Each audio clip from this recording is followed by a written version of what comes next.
Salut tout le monde, c'est Bibou, j'espère que vous allez bien. On se retrouve pour une nouvelle vidéo Lego, et aujourd'hui, je vais faire avec vous la review de ce set, The Maze, le labyrinthe.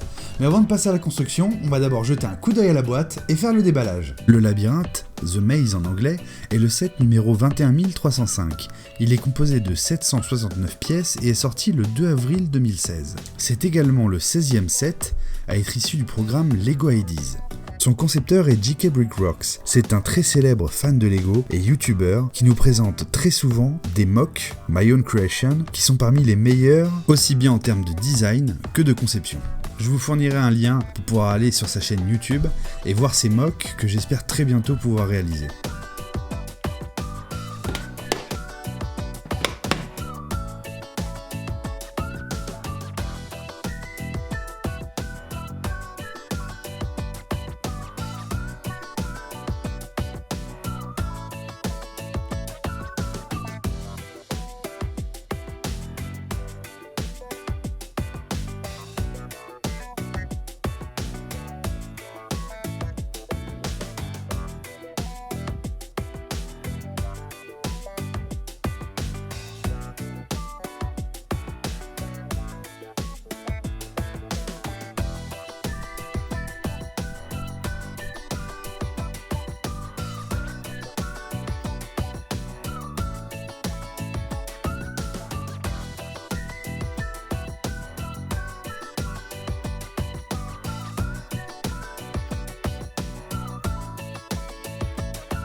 Et maintenant, on passe à la construction. C'est parti!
Et voilà, après 1h30 de construction, le set est terminé.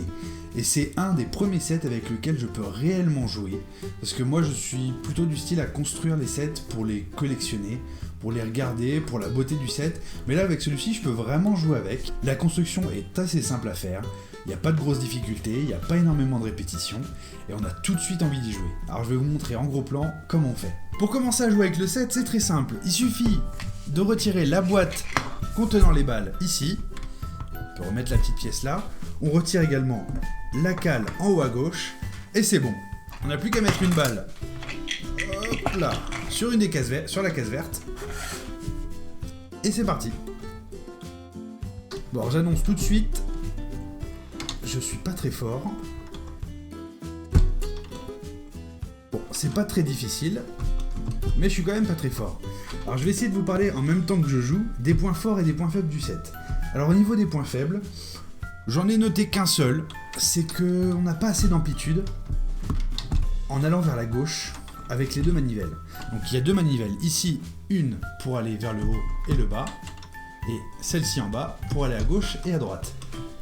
Et alors comme vous pouvez le voir, en haut c'est très bien, en bas c'est très bien, à droite c'est très bien, mais à gauche on va pas très loin. Alors il y a un fixe qui a été donné par le créateur de ce set, je vous mettrai un petit lien cliquable ou alors dans la description pour que vous puissiez y accéder, qui permet justement de rehausser un petit peu le deck et donc de tourner complètement à gauche. Donc j'ai pas voulu le faire dans la vidéo parce que j'ai suivi le manuel officiel de Lego, mais c'est en quelque sorte la correction officielle étant donné que c'est la personne qui a créé ce set qui l'a donné. Au niveau des points faibles, c'est tout ce que j'ai trouvé. Franchement, le set est vraiment super bien. Au niveau des points forts, mis à part le petit problème d'amplitude, la jouabilité est excellente. On arrive vraiment à bouger le set dans tous les sens, il n'y a pas de souci. C'est vraiment assez maniable, mis à part pour aller un petit peu à gauche, mais bon, c'est pas très grave. On a également, au niveau des points forts, la construction qui est quand même très agréable, malgré le fait qu'il n'y ait que 769 pièces. J'ai mis à peu près 1h30, ce qui n'est pas énorme, mais ce qui n'est pas non plus rien pour un set de cette taille-là. Je trouve qu'on aurait pu mettre beaucoup moins de temps, j'ai fait des sets qui avaient plus de pièces en moins de temps que ça. Donc ça c'est assez cool. On a également le mécanisme interne, j'ai pas souvent fait des sets avec des mécanismes comme ça, et je trouve que le mécanisme interne est super cool à construire, et même à regarder une fois qu'il est construit, parce qu'il est très simple, mais il marche très très bien. Et enfin, le dernier point fort, que tout le monde qui s'intéresse à ce set a déjà vu, c'est qu'on peut personnaliser le deck ici. C'est-à-dire qu'il suffit, sans le casser, de le sortir, et on n'a plus qu'à retirer ici les pièces une par une du dessus et remplacer par ce qu'on veut. Je vais vous afficher à l'écran des visuels de ce qui a été fait. Donc on a à peu près, alors je vais dire des bêtises, mais il doit y avoir une infinité de modèles possibles.